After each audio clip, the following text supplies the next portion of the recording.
I told her she has a great handshake too, but you know, I feel like they're lawyers now because I'm trying to backdate this for a year or two because I'm sure some of you have debt from medical school.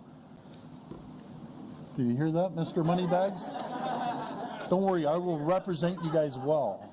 I promise you, but it's only fair, right? But today, we're also announcing that our government will prioritize med school seats for Ontario students. Starting in the fall of 2026, all Ontario medical schools will be required to allocate at least 95% of all undergraduate seats to residents of Ontario, with the other 5% reserved for students from the rest of Canada. And you know something? This has been gnawing at me for years, as my colleagues know. I found out because you'd go out to events and I'd say, how are the kids? Well, they're studying in Ireland, or they're studying in the Caribbean, they're studying in the US. And what happens? They meet someone and they don't come back home. So I've just been all over our Minister of Colleges and Universities, and there was 18% students from around the world taking our kids' seats and then not even staying here and going back to their country, and it's just not right. So now it's going to be 100% Canadian, 95% Ontario, so I'm glad we're getting this done.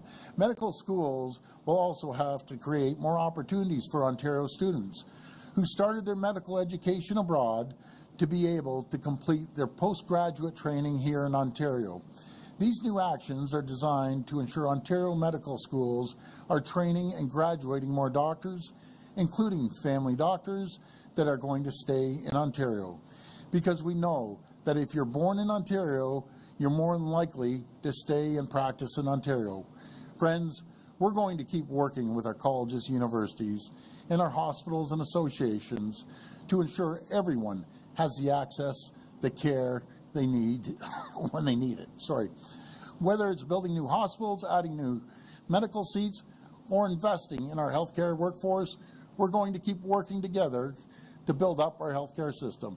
Thank you, and to everyone at Queens and Lakeridge, thank you for your participation, your leadership and dedication, and may God bless the people of Ontario. Thank you.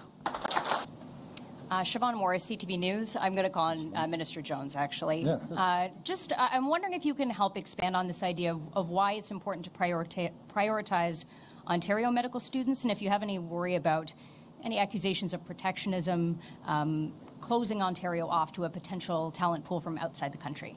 So I'm sure that Minister Quinn will talk about the percentage of Ontario taxes that go into training our medical clinicians, whether they are physicians, nurses, lab techs. We're making an investment in Ontario residents, and then when there are other opportunities, Canadian residents.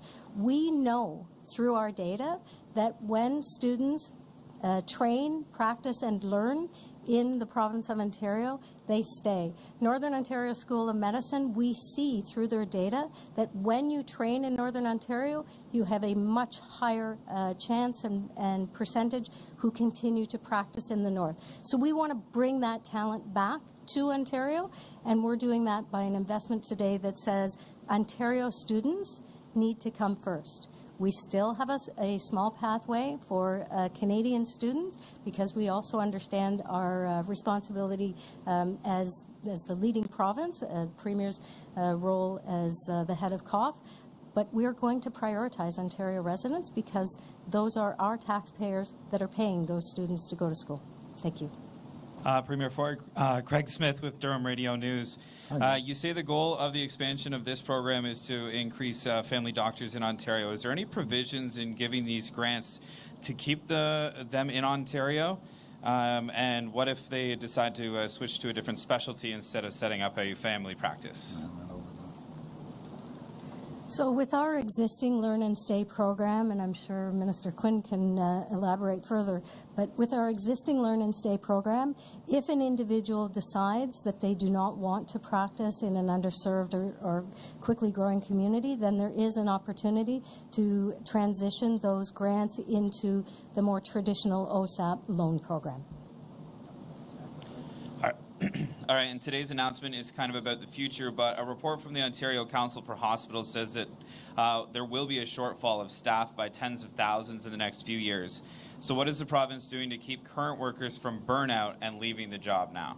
It's a great question, and something that we've been working very closely with our hospital partners. We have some really creative, innovative ideas that are happening in our hospitals today, whether it is utilizing more of the AI piece to do flow-through for emergency departments. The Ontario Medical Association, of course, is partnering with us with a pilot allowing AI Scribe, which is essentially the ability for that physician to be focused on the patient and having the notes and the follow-up tracked and ultimately reviewed and approved by physicians. That pilot is still in progress, but what we are hearing, certainly anecdotally to date, is that it has very much allowed physicians to have more time in front of their patients and less time in paperwork. So all of these pieces together are what we're working at as a government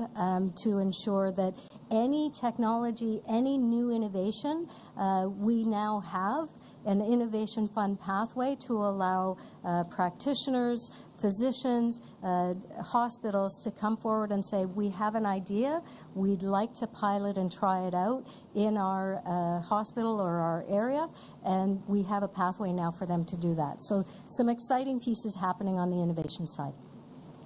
This will be the last reporter.